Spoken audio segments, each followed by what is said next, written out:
Conservation of mechanical energy. The principle of conservation of total mechanical energy states that the total mechanical energy of a system is conserved if the forces doing work on it are conservative. Let us understand it with an example.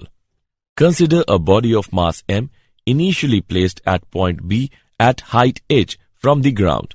The mechanical energy of the body at B is mechanical energy of the body at B is equal to kinetic energy of the body at B plus potential energy of a body at B is equal to 0 plus mgh is equal to mgh.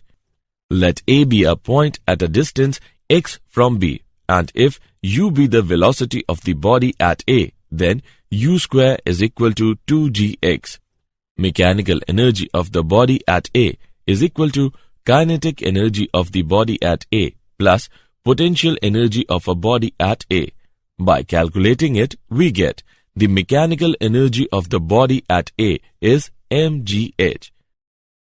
If v be the velocity of the body just before hitting the ground, then v square is equal to 2gh.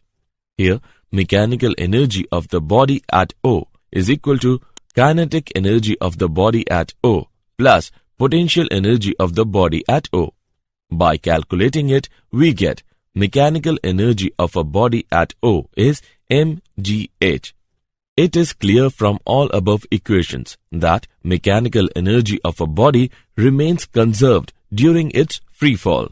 For more such videos on all subjects, practice questions and a lot more, download iPrep and learn unlimited.